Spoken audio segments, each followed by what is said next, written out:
Y'all ready for this? Bravo.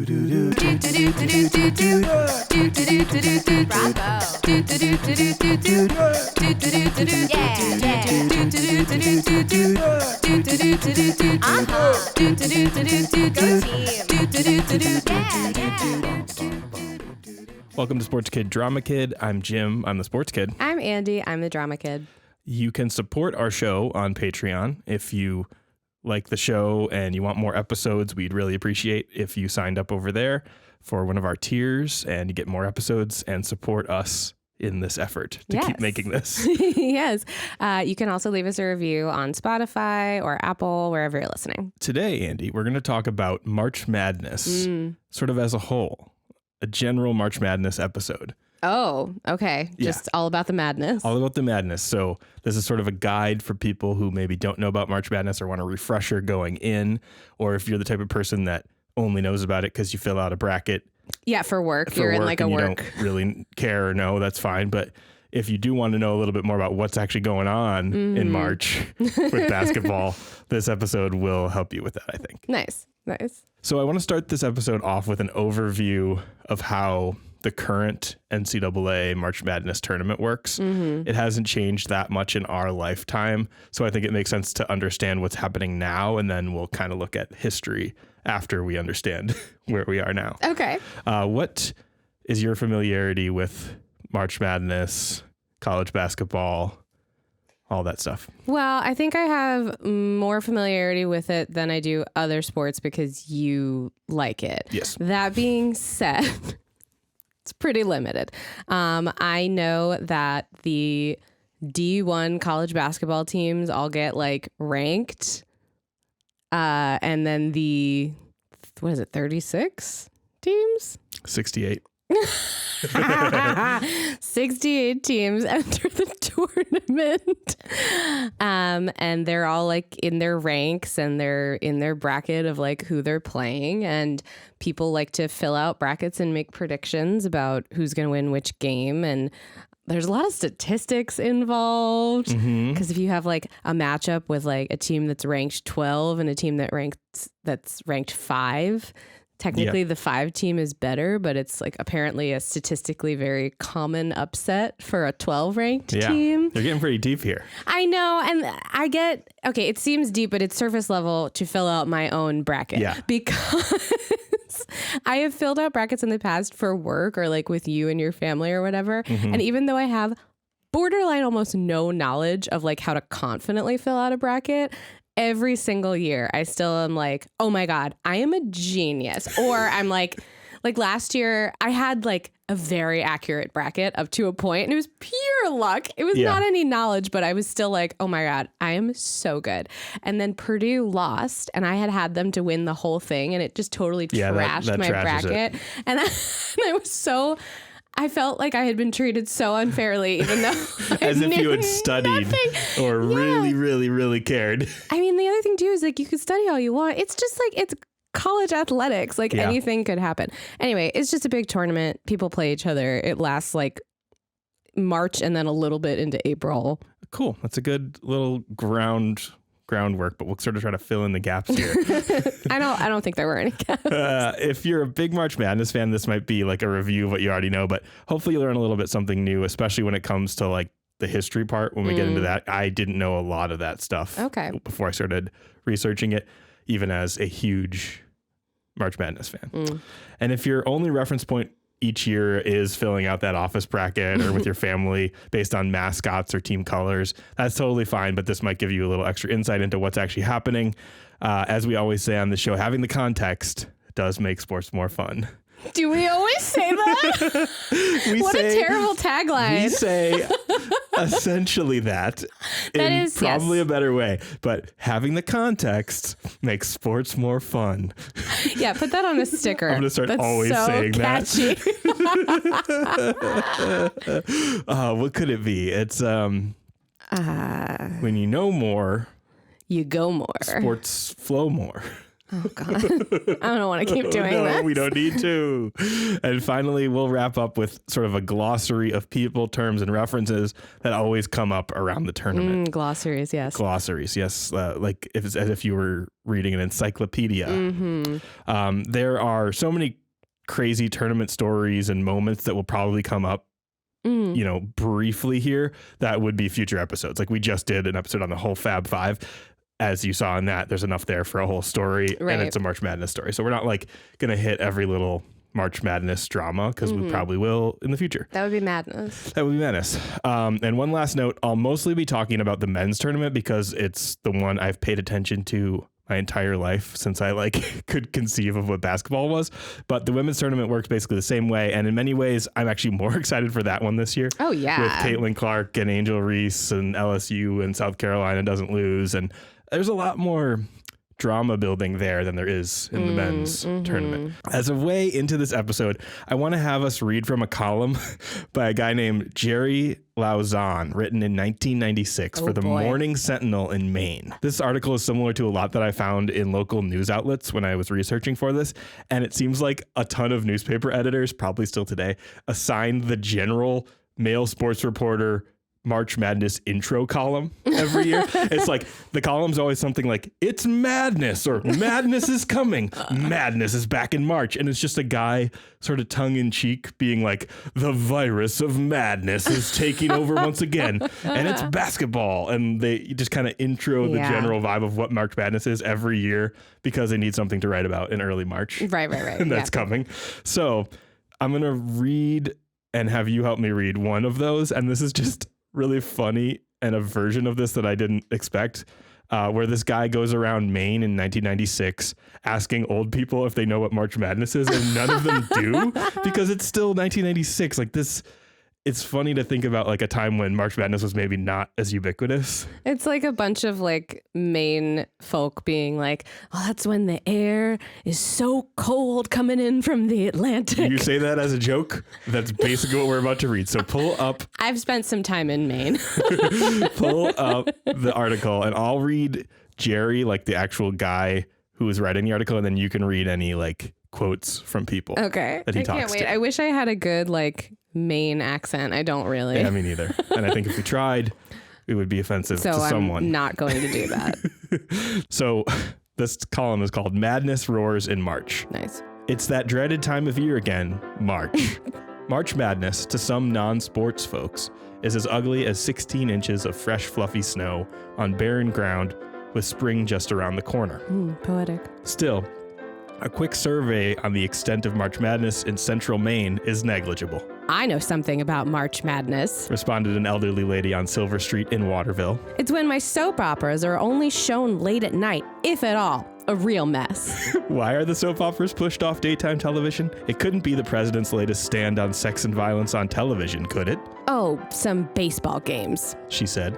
I have no interest in that. Don't you mean basketball games? No, it's an indoor game. They play baseball indoors now, don't they? March Madness, that overhyped college basketball tournament, doesn't have a universal understanding. Not yet. March Madness, said a man stepping out of a pickup truck in Augusta, is getting stuck indoors through the Maine winter. It can make you real crazy, climbing the wall crazy. It helps to get outdoors in the sunshine. So you wouldn't relate March Madness to sports? Is it a fox disease? He asked. Something like rabies? I've heard of that. All foxes with March Madness should be reported to the warden service.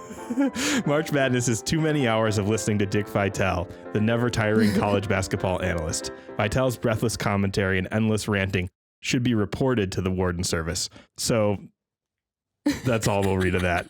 But it gives you an idea of this guy walking around asking random people in Maine what March Madness is. That is so... I was joking when I was like, oh, it's like when the cold air comes off the Atlantic, but like this... Is it a fox disease? Is it a fox disease was the best. Okay, that quote means that there are more fox diseases. You know what I mean? Like, is it one of the fox diseases? Yeah. So this tournament, as I mentioned, has 68 teams competing in 7 rounds of single elimination. So you're out if you lose. What that means. The rounds are the first 4, which is like the play-in round, where there's 4 games and 8 teams. There's the first round, which is like all 64 teams. Second round, Sweet 16, Elite 8, Final 4 championship. So the bracket's divided into 4 regions: East, West, Midwest, and South. The first 4 has taken place in Dayton, Ohio since 2011, when the tournament expanded from 64 to 68 teams. And the first 4, correct me if I'm wrong, those are like teams that are like the lowest ranked, or rather highest number. So these games feature the 4 lowest seeded automatic bids. There we go. Conference champions and the 4 lowest seeded at-large bids. And we'll get into what those mean in a minute. And then since 2015, the selection committee also names a first 4 out, just to let everyone know who was close to making it but didn't make it. Oh, the honorable mentions? Yeah. These are usually the top 4 seeds in the NIT tournament, which is like the secondary tournament to March Madness. We'll learn a little more later about the NIT when we get to history and where that kind of fits into everything and why it exists at all. So now how the teams are chosen. So here's where you really get to understand like why these teams are there. So there's 32 conference champions. All D1 schools are in a conference for basketball mostly. If you win the tournament that your conference puts on at the end of the season, like how we went to the Big Ten tournament in Chicago last year. Yes. And the Badgers lost right away. They did. But there's like a tournament for every conference that takes place before March Madness. Okay. Does that make sense? Yeah. I mean, you know, the regional theaters do their awards and then the Tony Awards. Yeah. Yeah, no, I understand. So you get a bid into the tournament if you win that conference championship. Okay.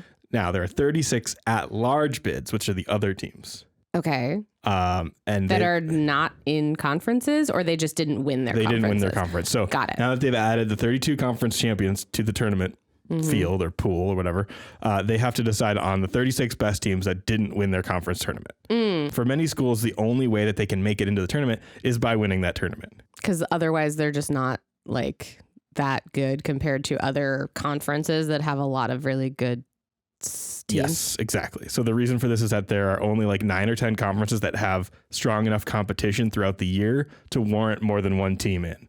I see. So, for example, last year, the Big Ten and the SEC each had 8 schools that made the tournament field. So like a quarter of all the teams came from those 2 conferences. It's kind of like probably what it was like in 1996 in the Chicago improv scene, and also lasted a long time when you're a woman and they're like, well, we can only have 1 woman per team. So now that we've taken all the best women, the 2nd, 3rd, and 4th best women. It was like that when we started improv. It was. Yeah. It sure was. And it made a lot of women compete with each other and dislike each other for the one spot until we all figured out that this was a problem created by the men and not us. Yeah. So the reason that, you know, there were 8 Big Ten and 8 SEC teams last year is that they played against better teams all year, like you said. Strength of schedule. Yes. So their wins and their losses mean different things than a team playing in like the Atlantic Sun or Big South Conference. The way you said that, the Atlantic Sun Conference. I mean, you know, all these conferences are conferences, but they're not really like they're not pumping out tournament teams. Yeah. So they have their one that wins their tournament and that's it, which is kind of the most fun because you get all these like conference winners who came from little small conferences and they're competing against everyone. So when it comes to choosing the at-large bids, that's where the selection committee really comes into play because, you know, you win your tournament, you're in. So they need to then select all those other teams. Okay. The selection committee is a 12-member group made up of athletic directors and conference commissioners on 5-year term appointments. The committee decides the 36 at-large schools based on many factors. Their record, just like wins, losses, but that doesn't mean as much when you're talking about teams that didn't play all the same teams. So you have strength of schedule, like you mentioned.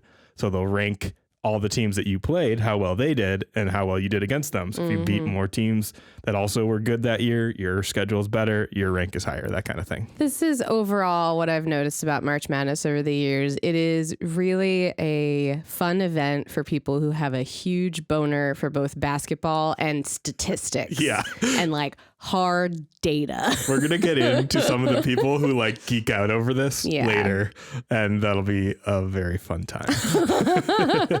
They factor in victory margin up to 10 points, then it doesn't matter. So if you beat a team by 10, that matters a little bit, but then beyond that, it doesn't. Okay. Offensive and defensive efficiency. All games are evaluated equally. No bonus or penalty for when a game was played during the season. So they just try to look at everything objectively. And then there's a quality of wins and losses quadrant system. Anyway, there's just all these different things, and they're trying to like find a way to easily qualify each of your wins and losses. I just don't believe that this many people understand how Excel works in order to figure this out. So everyone knows these factors are considered by the committee. So there's always teams that get talked about as, quote, bubble teams or teams on the bubble, which just means that these teams are very close to being in or out. Huh. Oh, so it could really go either way for them. Bubble teams are usually from major conferences, but they didn't have like a great season or not as good as the one that won, obviously. The argument that usually takes place is, should we put in like the 7th team from the Big Ten because they played a tough schedule and played all these Big Ten teams, or like a 2nd team from the Mountain West who maybe didn't play as tough a schedule, but won more games. So these two hypothetical teams could be on the bubble.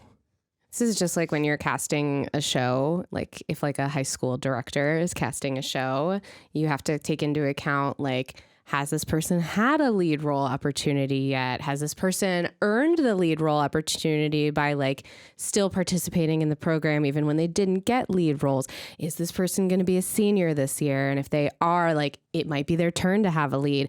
There's a super talented freshman or sophomore who just came in and they're really, really good and they should get the lead, but they haven't spent as much time in the program.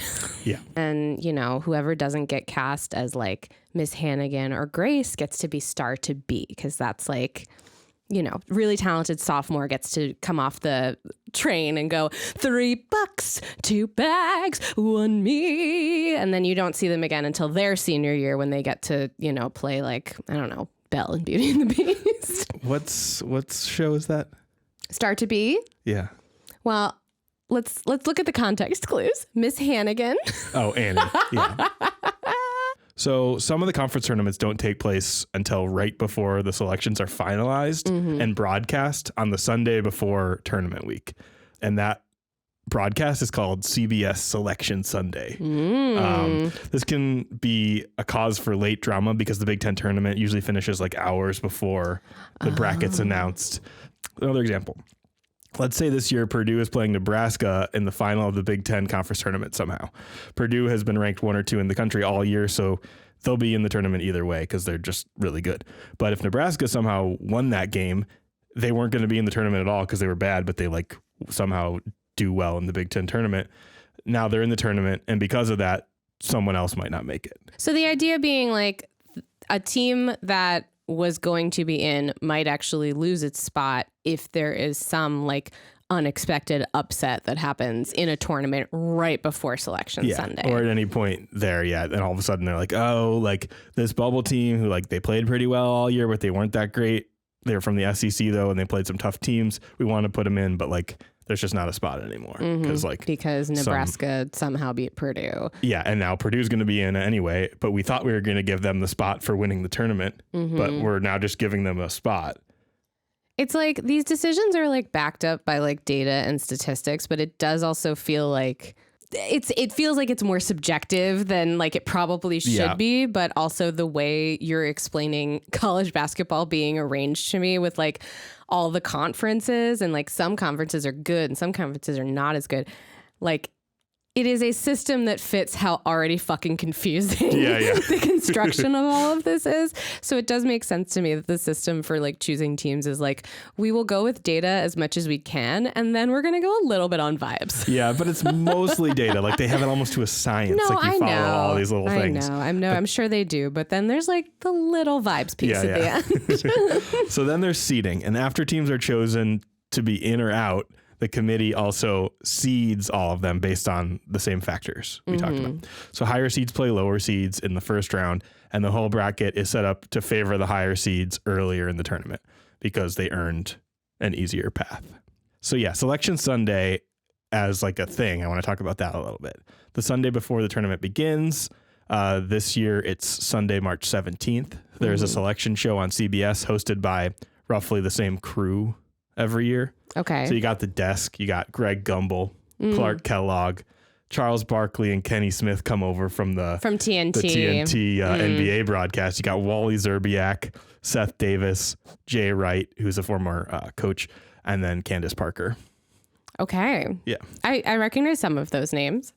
Yeah. So I think there's like 2 different desks because there's so much basketball to cover. And there's like the A desk with like Gumbel and Kellogg, and they've been there since I was a kid. Like I remember those guys. Like Selection Sunday like gives me goosebumps every time because like when the intro comes in, it's always Greg Gumbel saying the same thing, like welcome to Selection Sunday. Oh my God. And it's just the same every year. And I'm going to play a little intro to the selection show from 2019 just to set the vibe.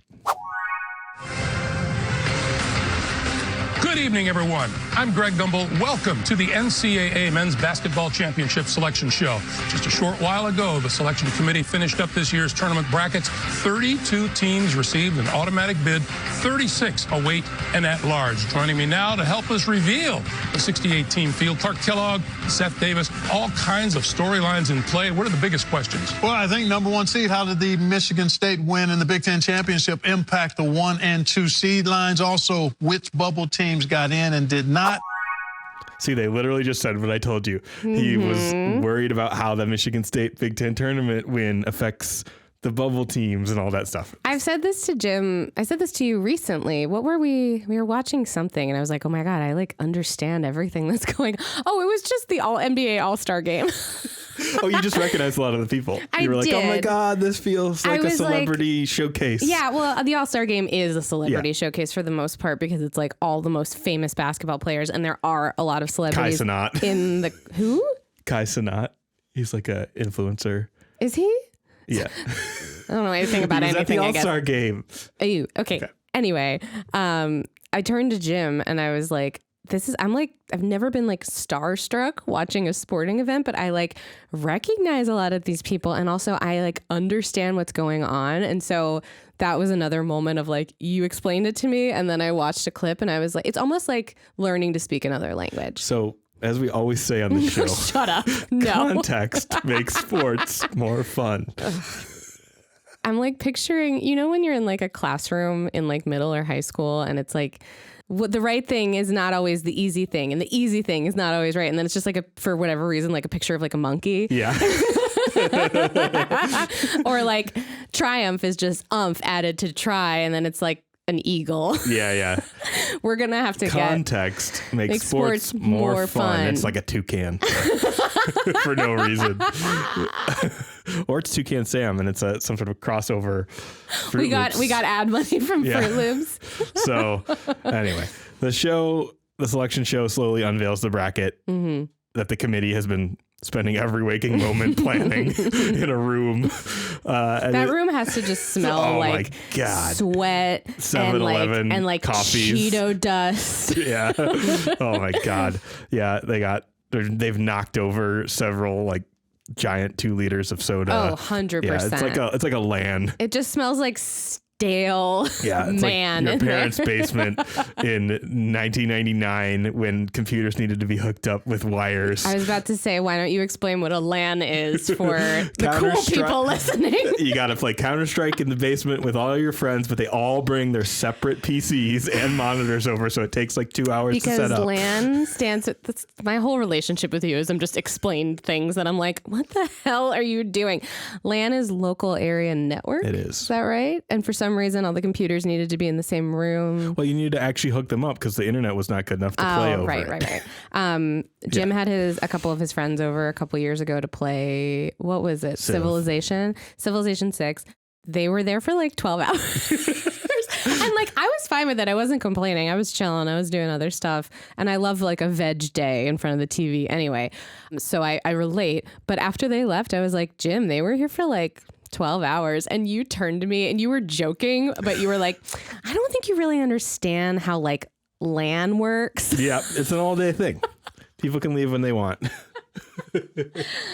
Or not. I think we got food delivered twice that day. Yep. It was great. Anyway, that's what this is like. Yeah. So the selection committee first announces the 1 seed in each region, and then they move through all the teams below them. Mm-hmm. A big feature of this broadcast is cameras that are placed at many of the schools that are expected to be in the tournament. So all the teams sit around and see where/if they were selected. It's usually like a triumphant moment, but sometimes it's heartbreaking when a bubble team doesn't make it and they show them. But I just wanted to play an example again from that same 2019 selection show. Now, first and second round games in Tulsa on Friday and Sunday. From the Mid-American, Buffalo's Bulls, the number 6 seed. They won the Mid-American regular season and tournament championships. It's the highest seed for a team from the MAC since the field expanded. No team had been seeded higher than 8 before. Awesome work and well done by the blue-collar Bulls from Buffalo. I always think that the selection show and the people who made the Hunger Games sort of must have thought about the same things when they were talking about how to show Hunger Games, because there's obviously the reaping stuff, but they always show people back in their districts watching. Yes. And it's kind of like that. That is a really good reference. So after the selection show, that's when the bracketology begins. Oh boy. Here's where all the nerds you were talking about really shine. Oh, they haven't been here yet? They've been shining. Believe me, they've been there the whole time. But after the bracket's picked, then it's less about speculating which teams are going to make it in, and it becomes which teams are going to win, and trying to have a strategy for exactly how that's going to play out. Because everyone's trying to pick a perfect bracket. That's the fun of this, as you mentioned. Right. But these people are trying to apply a level of science and basketball analytics to it to really accurately predict. So this section I've labeled in my notes, bracketology and those who practice it. Various methods are used to predict the winners in a bracket. While some use math and statistics, others make selections based on mascots or team colors. For instance, my mom flipped an eraser. I think she started by flipping a coin, and then it was too loud, and she was up too late making her predictions. So she started flipping just like an eraser, which you could just hear the little dum dum. Yeah, you were telling me your mom used to take filling out her bracket very seriously. We all did though. Yeah. My dad used to bring us pages and pages of documentation on the tournament home because we didn't have the internet. So he would have it out at work. He'd print out, what ESPN, whatever other places he could find that had a big packet. And he would print it all out, and we would study it, my mom, brother, and I. And oh, my God. Because we didn't really have any info on teams. You couldn't access that. That's so cute. I love that so much. It was really a thing we did every year and took very seriously. That's so sweet. So the first bracketologist I want to highlight is ESPN's Joe Lunardi. Joe is credited with creating the term bracketology. Lunardi edited a college basketball guide called Blue Ribbon College Basketball Yearbook, which added an 80-page postseason guide in 1995. So the guide could be on time for the tournament and give updates. And that's when he started predicting the bracket ahead of time because he wanted to get a head start on his publishing, his physical publishing. So he started sort of making his picks along with the committee and trying to analyze it in the same way. And that's when bracketology.net came about, and he was picking all his picks and putting them on there. And then ESPN saw what he was doing and hired him because they're like, oh, this guy's a fucking nerd. Just, bracketologizing everything. An article in the Philadelphia Inquirer in 1996. Hell yeah. We used to get the Philly Inquirer at home. Yeah. They referred to Lunardi as a bracketologist, which was kind of the first printed version of the phrase.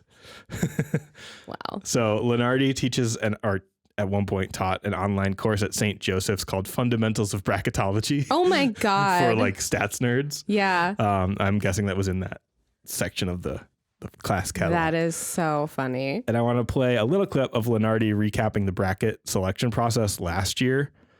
He has some self-awareness, which is fun. Joe Lunardi, however, was not. He had the Aggies right on the cut line throughout the day, had them the last team in, even before the SEC championship game. And Joe joins us now. So, Joe, what's your reaction, particularly at the end of the line, to the selections that the committee made? Overall, I think we have to say that the committee hit the mark. Top to bottom, there's certainly plenty of nitpicking by those of us who maybe otherwise need to get a life for the next 9 months. and I can certainly respect that. But when I look at it, yes, for me, it came down to Texas A&M and Wyoming. And maybe it was simply the recency of Texas A&M's run. I looked for a differentiator. I thought A&M's very best wins, including at the end, were better than Wyoming's. But I've seen Wyoming a number of times. They're very worthy. And I just kind of rebel when people say, this team deserved, this team deserved. Well, it's not about deserving. It's about having enough spots. And once Richmond took one of them, they deserved it, and somebody had to stay home. I love him. So that's Joe Lunardi. I love him. He's like a math teacher. Yeah, Mr. Lunardi. Yeah, 100%. Oh my God, Mr. That has such a ring to it. Yeah. Oh my God, I would have hated it because I hated math. I hated math as well. The only math I actually ever enjoyed was statistics. Another guy doing this kind of thing is a guy named Ken Pomeroy. Now. Okay. Pomeroy worked as a meteorologist for the U.S. government and quit to focus full time on his website, kenpom.com. Ken, we need you on meteorology. There's some weird weather going on. His website is like a statistical archive of every college basketball season since 2002. He uses tons of metrics to rate and score each team, and then he uses those metrics to predict outcomes. So all of America is going to end up in the ocean because this man. Because Ken Pomeroy needed to focus on basketball and not meteorology. It's okay. We forgive him. So throughout the season, Pomeroy continually updates his KenPom ratings for all 363 Division I men's teams with metrics such as offensive and defensive efficiency, tempo, and pace. He really factors in some other things that maybe other people wouldn't. Mm-hmm. And that's what all these different sort of methodologies do. They're like, no. To really understand it, you need to factor in pace of play and all these other factors. Like they're trying to crack the nugget or the code or the egg on what really defines a team that can win the tournament. We're talking about groups of men who are between the ages of 18 and 22 and applying a level of analytics to it that is just absurd. So this is kenpom.com. It's looked the same since I remember seeing it as a kid. This is just a boring website. It's an Excel sheet, I have ever looked at in my an life. Excel doc, and it just updates it to every team, and you can sort it by all these things. You could be like, Andy, this is what stocks look like, and I'd be like, great. I don't. Ken Pomeroy determines the stock market. It's literally. I mean, I'm sure you'll show a picture of this. It's literally just like a white page with just Excel lines. Yeah. Here's a clip of Ken Pomeroy, and he looks exactly how I pictured him to look, I guess. On Sean Miller's podcast. Sean Miller is a former coach of Arizona, and now he's with Xavier. Okay. So everyone has a podcast now, us included, and the coach of Xavier, I guess, has one or had one. And if I were picking the NCAA tournament, and I know that's now a metric everyone uses or a site everyone uses, I don't think there's anything better than what you do. Well, I appreciate the kind words. Yeah. I mean, that's kind of, a lot of what you're discussing is why I developed a site is, I was watching games on TV and hearing people talk about who was playing, commentators or whatever, but even coaches, coaches do interviews and sometimes they tell you, what they want you to hear and things like that. And so, I just wanted a way to get the facts for every team.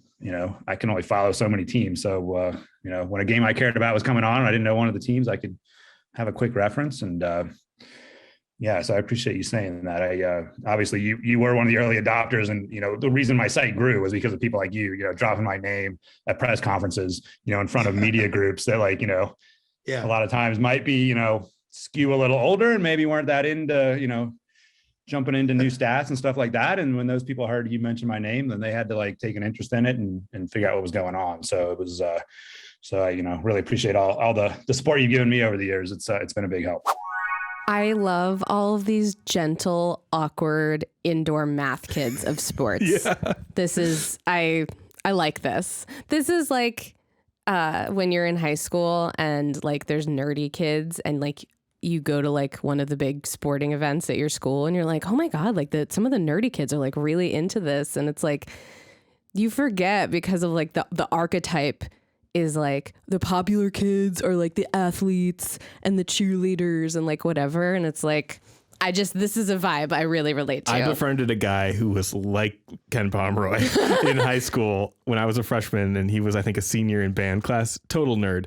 Played trumpet as well, and therefore we got to spend time together or whatever as our like trumpet corps. Yeah. And he just knew how to put all the calculator games on a TI-83. Yes. And that was amazing to me. It's very necessary. Like, what? I can play games all day? And he's like, yep, I got them all. So the last one, well, not the last one. The next one is a guy named Jerry Palm. He's on CBS. He's their version of this. His last name also starts with Palm. Yeah, it's Ken Pomeroy. This is Jerry Palm. To be very, very honest, I thought they were the same person until I started reading about this. Yeah, I mean, that's fair. They're two men who do a very specific thing, and their last name is Palm. Yeah. So Jerry Palm works for CBS, and he's a Purdue alumnus. And I found an article on PurdueAlumnus.org or something that was like all about him. Like they did like a little bio of him. Palm made a name for himself largely with his expertise of the NCAA tournament selection process. It's that credibility that's made him one of the most closely followed bracketologists, code for those who forecast the NCAA tournament field on the internet, but a term Palm distances himself from for its grossly medical connotations. What? Whether he likes the term or not, it's a label given to those who know the most about the NCAA tournament selection, and he's one of them. So, yeah, Jerry Palm, he'll be a nerd that you'll see on CBS. There's a medical emergency on the plane. Is there a bracketologist on the flight? I wouldn't want someone to confuse me for someone who can help you in a medical situation. So please don't call me a bracketologist. I don't want to be any kind of ologist. Medical connotation. That's funny. Next is Dean Oliver. He's with the ESPN BPI. He's like ESPN's director of analytics. And anyway, he developed a BPI ranking, which is like the one they try to use to rank teams. ESPN always tries to do stuff like that where they like try to coin a new analytic term. Like, oh my God, people like these ranking systems. We should have one because we're ESPN. We want to have like one. So they made and like it's just based on different criteria. Again, like slightly different tweaks on how this guy thinks about it versus Ken Palm versus Jerry Palm versus. These seem like some great minds of math and statistics. And I hope that they are also applying that to other areas that need it. This is why Ken Palm, he's also a meteorologist. He, I think, still teaches some meteorology. Ken Pomeroy? Yeah. Because he can't do this all the time. And then lastly, for fun, Barack Obama, when he was in office, became famous for his predictions. He did? Of the bracket. Yeah, he did it every year. I was very familiar with what Barack Obama was up to for the most part, but not that. Here's a little clip of him picking one of the tournaments. I'm not trying to win electoral votes in Ohio. I think Ohio State wins that one. Former governor of Kansas, Kathleen Sebelius. She is former basketball player. Is a fanatical Jayhawks fan. She was there the other night, I believe. She's a maniac when it comes to the Jayhawks. Obviously in charge of a lot of the healthcare issues. Do you take care of Kansas here? I do, because I want her to be happy when she's working on these important issues here. That makes me, I just get sad. I know. After entering office, he projected his winners annually on ESPN in a segment called Baracketology. However, in 2015, he was bested by his former political rival and 2012 presidential nominee Mitt Romney, who ranked in the top 0.1% of entrants in ESPN's 2015 tournament challenge. So Mitt Romney picked a good bracket in 2015. Do you think Joseph Smith helped him with his never mind. Yes, the tablets actually. He found a bracket in the woods. Yeah, he dug up, and it was a golden bracket, and it predicted only in 2015 though. You can't do it every year. Yeah. Well, Church of Latter-day Saints only does recent phenomena. No disrespect to Mormons, but do they have the answers to bracketology on Joseph Smith tablets? I don't know. All right. So do you have any questions about any of what I just covered on how the tournament's picked, the bracketologists, before anything really starts? No, you're doing a really good job. Good. You're a good teacher. Good. So it's much like Joe Lenardi. Yes. Mr. Lenardi. Mr. Lenardi. Now that we've covered just generally how the tournament currently works, I do want to go back through the history of March Madness. Okay. And here's where we'll get some interesting context for how we got to this 68 team thing we have now. Okay. So Wikipedia broke up the history of the tournament into eras, and I'm just going to go with that. You know who else breaks things up into eras? Taylor Swift. You're like, I'm not letting you say anything else about this. Yeah, there's a lot of little changes that happened over the years, but they're mostly boring, so it's easier to talk about them in the way that the Wikipedia person did and just break it up into chunks. Got it. So from 1939 to 1970, during the early period of the tournament, it went from 8 teams to 16 in 1951. Then in 1952, they had 2 regions and a semifinal, similar to the Final Four now, but they didn't call it that yet. During this period, the NCAA tournament was in competition with the NIT tournament, which is the one I mentioned earlier as sort of the secondary tournament now. The NIT was founded a year before the NCAA tournament as like a postseason college basketball event that took place all at Madison Square Garden in NYC. What does NYT stand for? NIT, I think it's National Invitational Tournament. Okay. So yeah, because it was in New York, the NIT was more widely covered because that's where like media was based back in the day. And it was more watched than the NCAA tournament during many of those early years. Good teams were often excluded from the NCAA tournament because there weren't that many spots. And so then some just went to the NIT, and it was still like a strong tournament because they only had 16 or 32 teams or whatever in there. So there's like a lot of good teams still that needed a place to play in the postseason. In 1950, a team from City College of New York, CCNY, won both the NCAA and NIT tournaments. You could be in both? You could be in both at the time. And this is what made them put in the rule that you could only be in one. You had to choose. They were too good. Yeah. CCNY, that's a team you would never hear about now. I don't think they're even a D1 school. From 1971 to 1984, the people in charge of the NCAA tournament made moves to become sort of the main one. And in 1971, they added a rule that banned teams who declined invitation to the NCAA tournament from playing in other tournaments. So you couldn't play in the NIT if you said you didn't want to be in the NCAA. Oh. If they didn't have as attractive of a tournament, they could just ban the other ones in classic NCAA form. Oh my God. So basically you had to at least make yourself eligible for the NCAA tournament. And then if you didn't make it, then you could go play in the NIT. Absolute power corrupts absolutely. Seriously. When I saw that, I was like, oh, of course. They actually had the worst tournament of the two. The one took place in New York. It was this cool postseason thing everyone was excited about. And they were like, oh, that one's popular. We're just going to make it illegal because we are the governing body of Classic. Classic. This is where it gets a little interesting and a little dramatic on a specific level.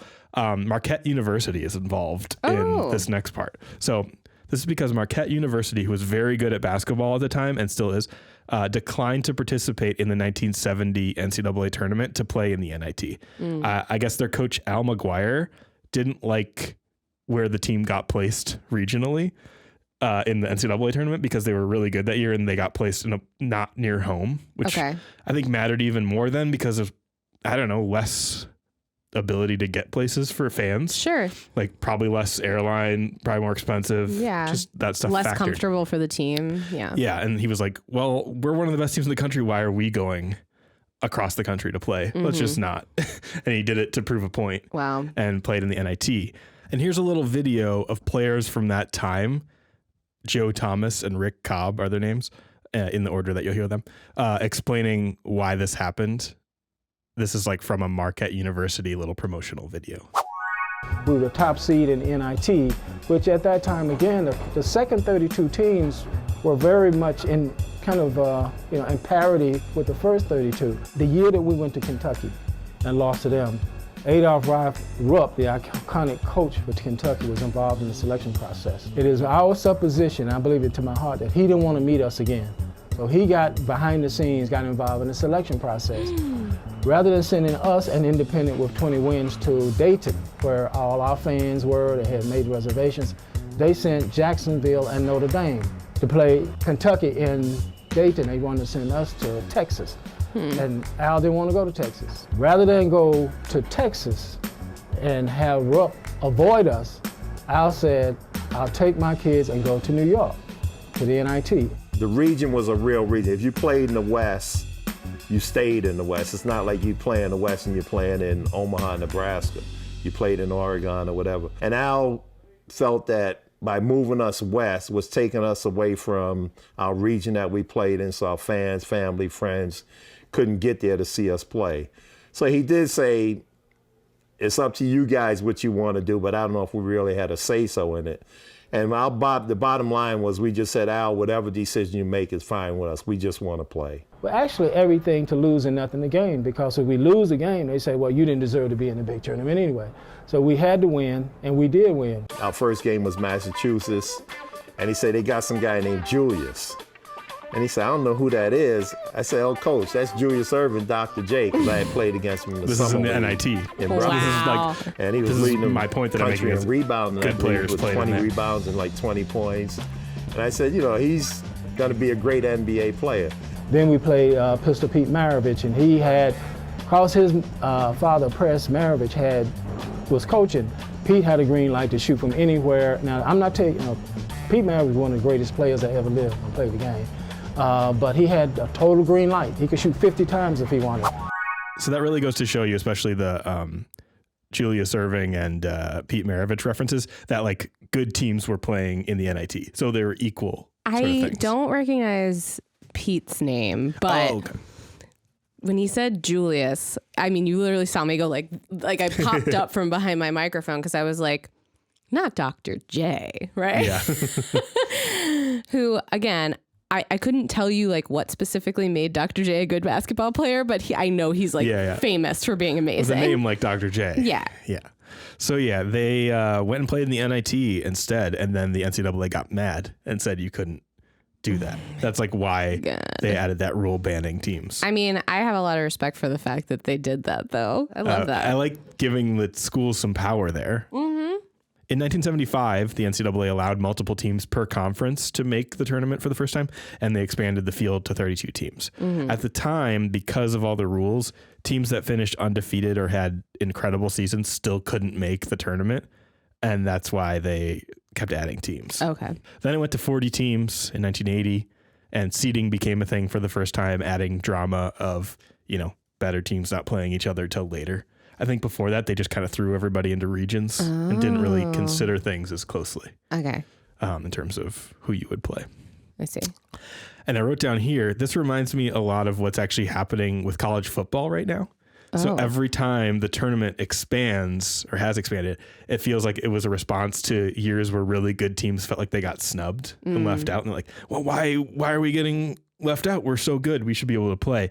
And then they add more teams to make everyone happy. And that's what I think we're going to look back on with college football. It was like a 4-team playoff for a long time. They didn't have a playoff at all for a long time before that. And now they're going to 12 starting next year. And it's like, once people see 12 teams, now it's going to be 32. Once they're like, oh my God, well, if 12 teams got in, there was a couple teams on the edge of 12 that should have been in. Like, it always kind of expands, and then there's more money there and a bigger thing. So I think it's actually funny because I think we're going to eventually look back at college football and be like, there were only 12 teams. Like, there's going to be a 64-team college tournament for football too someday. I'm sure that will happen. This is exactly how this developed, with the same logic that was being talked about. Oh, we shouldn't do it, or we, would water it down. It's the same conversation. I mean, from this perspective of like the students get to play, which is like that part, I'm yeah, good for them. Like, cause they probably are like, still excited to play and compete and whatever. From the perspective of like someone who's like, haven't we had enough of football in its various forms on the TV? Do we need it to go another month? Lastly, we'll move on to the last sort of bucket here, which is 1985 to present, the modern era, which is what I kind of described already. In 1985, the field expanded to 64, which is pretty much the tournament we have today. 1996 was the last year the Final Four took place in an arena meant for basketball. Since then, it's been giant football stadiums where you can't see what's happening, which is not fun. Yeah, I actually went to a Sweet 16 when Wisconsin played, and it took place in Ford Field in Detroit. Okay. Where the Lions play? Yeah, and it was very hard to see. we even had decent seats up the side, but they were so far up the side. Well, yeah, because you're much farther away from the play when you're... Yeah, it's like a cavern in there. Yeah. We've also gone to some of the other tournaments in those types of venues, and it's like, fine. They usually cut the football stadium in half and put seats along one of the sides and kind of try to make it a little more intimate, but you still have those huge upper deck levels so they can fit tons of people in. Yeah. Anyway, that's how I feel sometimes about like big concerts of like, I get the excitement of like being in the room with Taylor Swift, but like if the main way I'm going to be seeing her is on a screen, do I maybe want to do that from my house? Yeah. In 2001, the field expanded to 65, adding a play-in game. The 64th and 65th teams played in Dayton for the first time in that like first round game. This was due to the Mountain West Conference being created in 1999. So they needed to like factor in a new conference. So they, instead of getting rid of a team, they just added one and made that little play-in game. Okay. In 2010 and 2011, they were actually talking about increasing the tournament to 128 or 96. And they were like serious about doing that before the NCAA re-signed a new TV deal with CBS. And they settled on 68. So that's when they added those first four games. So yeah, it's all money. It's all TV contracts, all that kind of stuff that ends up factoring in here. Okay, we're getting close to the end here with the March Madness glossary. Nice. Here's terms, people, things that I just wanted to mention as sort of honorable mentions. Okay. First is the term Cinderella, which goes along with the term upset. What's your familiarity with those as they pertain to March Madness? You don't want me to tell you the story of Cinderella? I mean, I think Cinderella, it's just Cinderella story, the way you would apply that to like anything. Yeah. Meaning like an underdog is like having a very like cool, dramatic story that you want to root for because they're going really far. Yeah. In a sporting context, the term has been used since 1939, but came into widespread usage in 1950 when Disney released Cinderella. Yes. Because she is not rich and she has like a bad relationship with her stepmother and her stepsisters, and she's always like cleaning the fireplace. And in 1950, the team that they used as the first sort of example of this, or the one they mentioned a lot, was CCNY. That City College of New York team was a Cinderella team. I see. Yeah, she goes from cleaning the fireplace to winning the NCAA tournament. And this term, has gotten popular over the years. It's used by all the bracketologists on all the shows. It was in Caddyshack when Bill Murray said, "Cinderella story, out of nowhere, now about to become Masters champion." When he was hitting the heads of flowers off the flowers. I haven't seen Caddyshack. Oh, what a shame. Along with this, they also will sometimes use terms from the story of Cinderella, like, when will Cinderella turn into a pumpkin?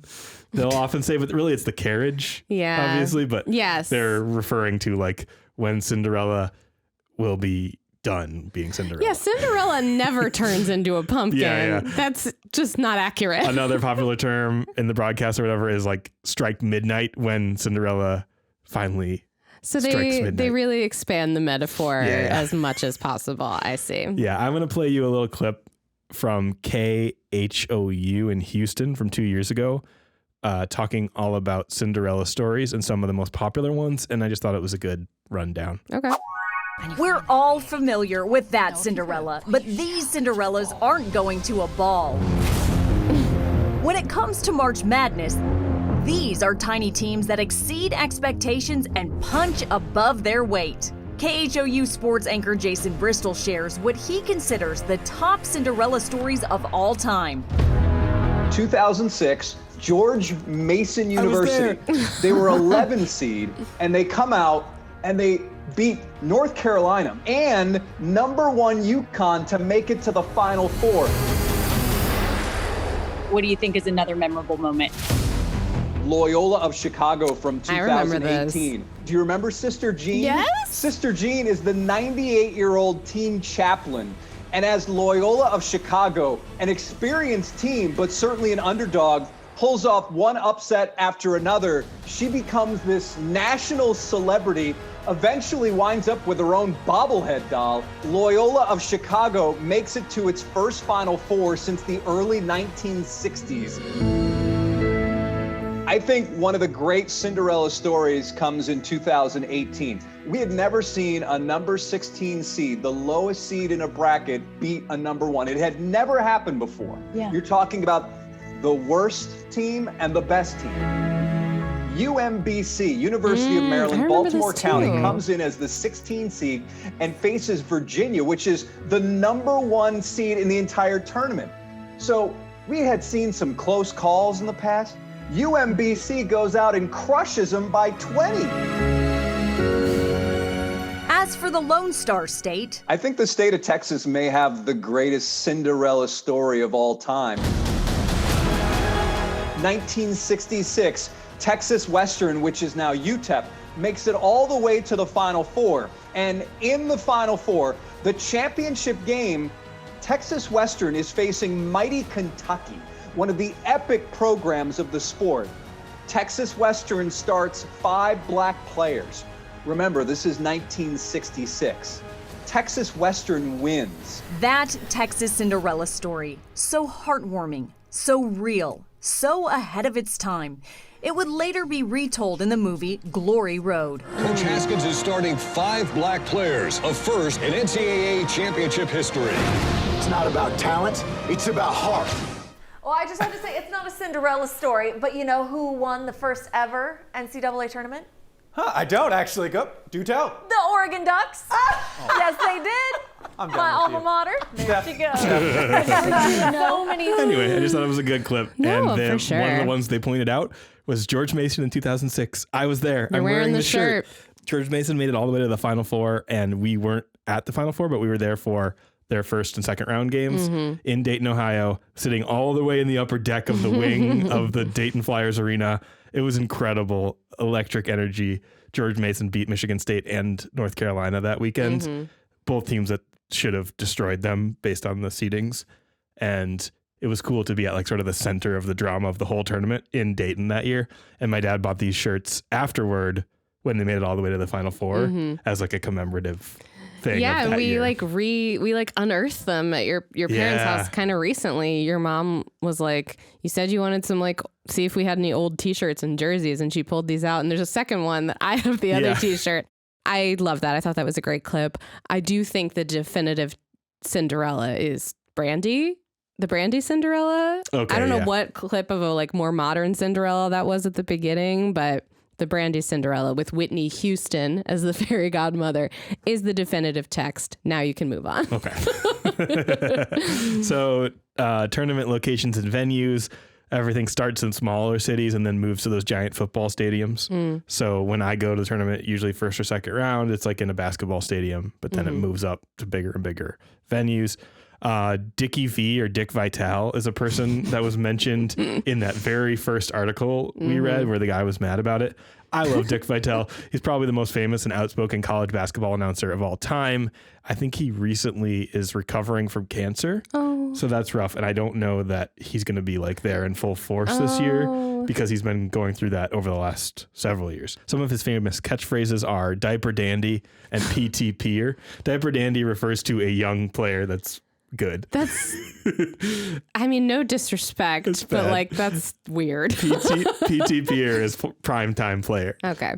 But he's just so into it. Incredible, Mr. Hunter.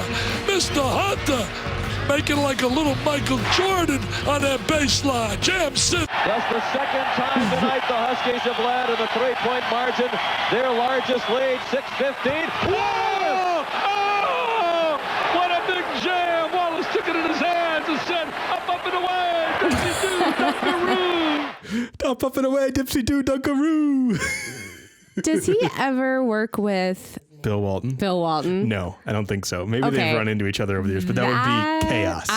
I would, it would be abject chaos. I would like to watch a game that is announced by Dick Vitale and Bill Walton after they've both smoked a joint together. And I just want to see what happens. Yeah. Oh my God. So the way that usually the duos work is somebody is like more of the play-by-play person that keeps everything on track. And then the other people are color commentary for just doing dipsy doodle. And Bill Walton and Dick Vitale are both those guys. Yeah. So they would usually be paired with someone who keeps it on the rails. I don't want them paired with someone who I want fully off the rails. The next one is maybe my favorite. It's Bill Raftery. He has a couple sayings that I just love hearing. One is whenever a game starts that he's announcing and it just gets tipped off and someone brings the ball up and then the defense picks up in man-to-man defense. He's always like, and UConn picks up man-to-man. He always says, Menemen. And then he also will say, when someone hits a big shot in a big moment, he said it once, and then he always says it since. He just goes, onions. Onions? Yeah. I guess maybe he's making the other team cry? Morgan, the kick it. Summers! Onions! A little early onions! A little early onions. Big guy out of harm's way here. Wow! Oh, no! A Hail Mary for St. Mary's! Goodness! A kiss to be remembered, potentially! Oh, is he tough? Mickey McConnell on the money! We're on Franklin, Missouri. Phil, he's shot with the clock at 2. Oh! Onions! The sideline there. Look at that. God. As you would say, onions. Oh, look at the nylon delivery. That is Scranton, PA. Anyway, he says onions. I really prefer this type of announcing to just straight up two guys just talking about what's happening. I completely zone out. Yeah. There have been times where you're like, are you listening to this? And I'm like, no, because like it's just become like a drone in the background. So I like the guys that get excited and start screaming in the middle of announcing. Yeah. Like he's taking it down the court and it's in the ball. Onions. And then the last sort of announcer that calls games that I wanted to highlight is Gus Johnson. He does football too. Also just incredible voice. And gets you really into the mood to watch a game. I'm going to play a couple calls. His favorite saying is cold-blooded. Game clock at 8. He's going to do it himself. Thomas, shake, crossover, step back. At the buzzer, Young, safe, and Washington wins it on a last-second shake. I will say this gets me like much more hyped and also like kind of understanding what's happening in the game than people speaking in like basketball-ese. You know what I mean? Like it's much easier for me to like get invested and understand what's going on. I don't love being shouted at, but, and I must let everyone listening know that each of these YouTube videos was titled like best moments of Dick Vitale, best moments of Bill Rafferty, best moments of Gus Johnson. Is that what you said? Like, if you had any question about whether or not people like care about this.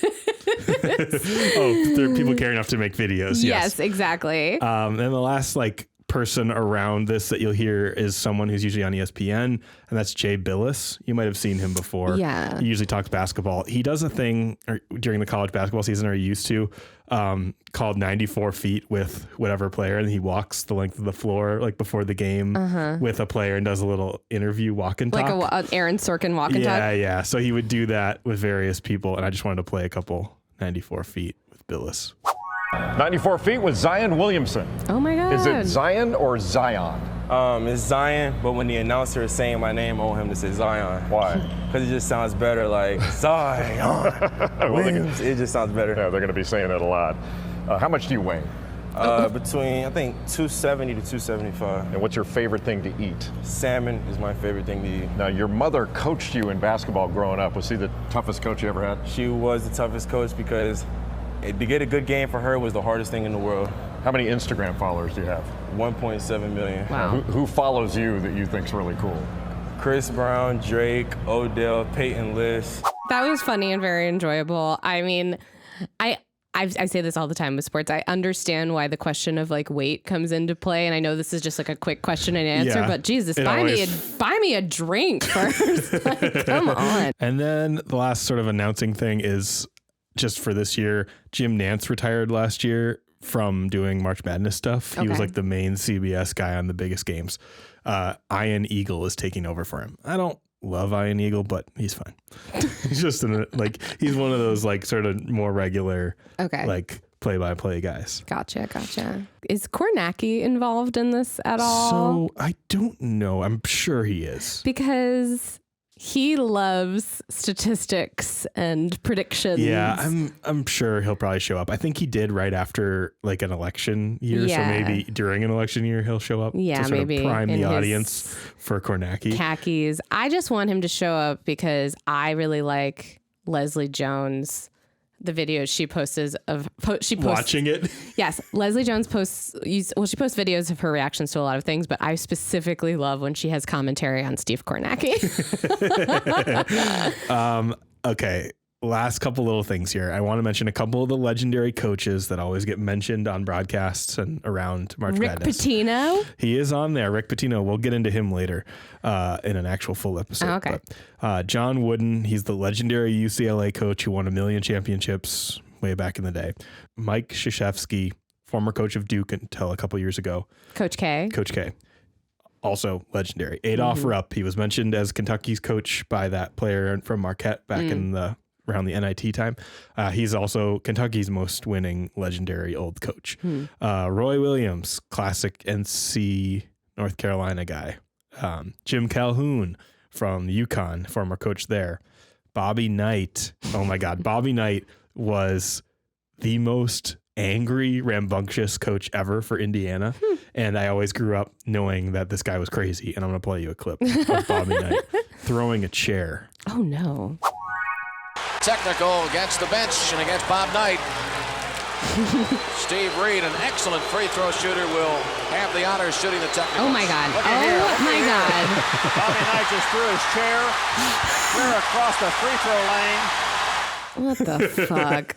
Yeah, he would yell at players and like throw chairs on the court. Had some anger problems. It's a little toxic. It's a little toxic. And Rick Pitino, Louisville legendary coach there. To be clear, I said Rick Pitino. I did not know where he coached. He's coaching St. John's this year. He came back after a long time off for reasons that, we'll get into when we talk about him. This whole list of names, in addition to being NCAA basketball coaches, could also just be like the sign-up list at like an open mic night in Nashville. To you. Yeah. And then lastly, I just want to mention this guy because I liked him when I was growing up. Jerry Tarkanian was a coach for UNLV and other teams. And he sucked on a towel all game, which was very funny. Yeah. So apparently it was very hot one time when he was coaching. And so he like wet a towel and was like had it around his shoulders and was like sucking on it to get some water. But then he just started doing it all the time and it became like a famous image. Interesting. And this coach would just sit on the sidelines. He's really going to town on that. And I think there's probably some level of like, he just liked to chew on things when he was nervous. Probably. And that also sort of factored in. But I get that. But I just remember this guy, Jerry Tarkanian, super winning, well-regarded coach, sucking on a towel all the time. What we didn't know is that it was soaked in vodka beforehand. In booze. No, it was not. But. No, I mean, like, that's weird, but I also understand, as someone who has chewed her way through a number of like pen caps. Yeah, they called him the shark for biting the towels. Tark the shark. We'll end here with a little run through some of my favorite March Madness pep bands that I found. Oh, yes. So every year during the tournament, a big part of the festivities is all the schools send a pep band along. And the pep band plays during all the little breaks for the commercials, before when people are loading in, because there's not like the constant music playing like in the NBA. Yeah, it's a very different vibe having gone to that Big Ten tournament game with you. Like when you go to an NBA game, it is just like sensory overload the whole time. Like anytime the players are not playing, there is like something else happening. T-shirt cannons and like shot competitions, and like there's just never a moment of silence. And then it's a much chiller vibe. Yeah. But you do have pep bands going. Here's a funny thing. This was actually another one that I was at. Yale played in Milwaukee at Fiserv Forum, and they didn't have a pep band because it's Yale. And so a local high school in the area played for them. Nice. For 30 Greendale High School students, the dream of March Madness became a reality this afternoon. The high school band stepped up to help out the Yale pep band. Fox's Ashley Sears joins us live now to explain they just had days to get ready here, Ash. Yeah, Yale asked the Greendale band to step up and fill in and help them out because they couldn't be at the tournament today. In just a couple of days, Greendale learned the Bulldogs' fight song, and they relished in the opportunity.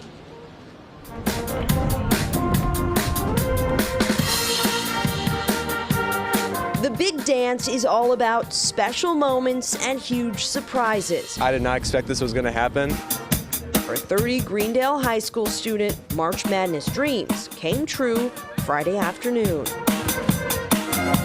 This is going to be a lot of fun, especially, free courtside tickets to a March Madness game. What else could I want? At first I thought you were indicating that Yale just didn't have a pep band at all, but I love that their pep band was busy. I don't know what for. What could be more important? Booked. That was so sweet. I love that the high school students did that. And I love that they're like, they learned the Yale fight song, and then you hear them playing, and they're playing, "Shut Up and Dance with Me." Yeah, so that actually is a great segue into the rest of these videos, which are little pop songs played by pep bands, because they always do that at the tournament. Do I get to guess the pop song? You'll probably know. Okay. Here's Iowa State from last year.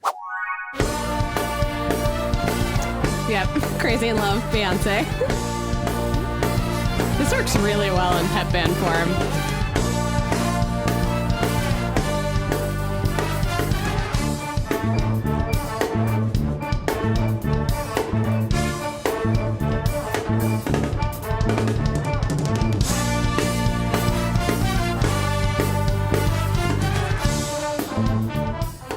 Here's the Illinois Fighting Illini band from 11 years ago playing a little medley.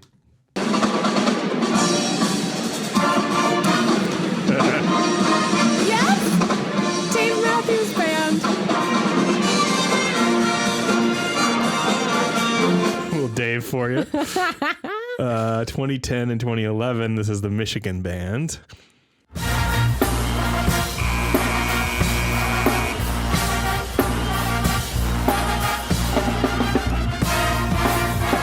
Led Zeppelin. Yep. And then this is the second and last one I'm going to play. This is VCU's marching band or pep band. They have one of the best ones in the country every year, just from quality of band. I guess they put a lot of effort into it.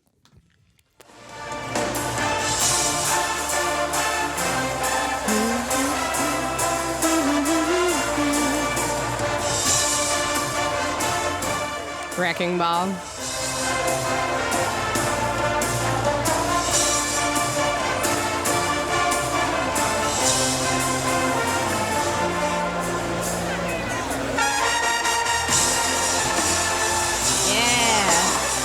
So into it. This is always so fun when a band's going ham at a big part of a game. Just what kind of horns are those? Those are marching tubas. Marching tubas or baritones. Oh, okay. The ones you can kind of put over your shoulder. It is really something special to see someone head banging with one of those. Yeah. And then I'll end with what is probably one of the best pep bands in the country, which is George Mason, actually. I think after that Cinderella run, they really put more money into the pep band and the basketball, because they were like, oh shit, we can make this a big thing at our school. Okay. But the band is super good. They're the George Mason Green Machine, and they do big concerts and stuff for the local area. Here is a clip from one of those. And they have singers. Oh, I've never seen that. Oh my God. Production value is insane. Wow.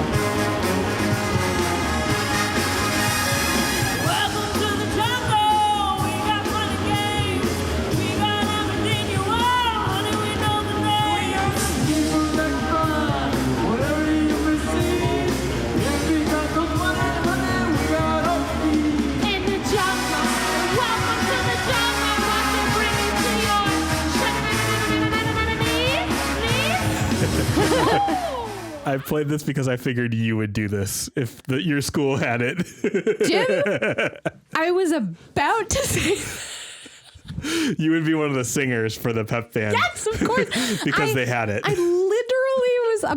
was like, as soon as I have to jump right on it. As soon as he ends the clip. Yeah, I absolutely would have auditioned for this 100% if I went to a school with this. And I love the idea that the like band geek kids are also looking at the same schools that like the potential D1 athlete basketball players are looking at, because they're like the pep band. Yeah, I want to be in that band. I need someone to found pep bandology. Yeah, it's like a U.S. News and World Report for pep bands. Yes.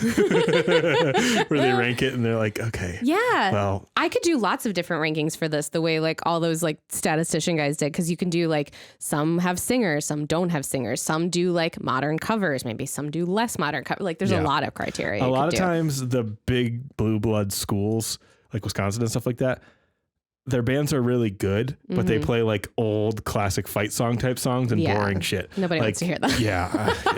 You want to hear the covers. And that's where George Mason and like VCU and some of these bands really like grasp the challenge. Yeah. Like, I mean, that was a performance. Yeah. That was actually like a different event that they put on every year. Yeah. But I just wanted to show that because it shows the scale and how much they care about like their pep band is they like put on a full event for them at the school. And you are correct that I would want to be involved in that. Yeah. This is how you would have been involved in a major school. 100%. And then like during the game, I would be like, let's go get like merch and food. Let's go to the concessions. All right. So that sort of wraps up our coverage and general overview of March Madness. I wanted this to be like a primer just about some of the fun things that happen and things you'll notice if you're watching this March. Sure. Any questions? Any last thoughts? I'm just glad Sister Jean made an appearance. I remember Sister Jean from Loyola a few years ago, because that was obviously very big in Chicago. So I'm glad she made an appearance, and I hope she's doing well. Yeah. And I guess let us know how your brackets go if you're on social and you see us. Yeah. Last year, my bracket got busted within an inch of its life. So I'm hoping for better results. Yeah. Andy year. and I will do Sports Kid, Drama Kid bracket. Yes. And share it on social. For sure. And we will be following along with you.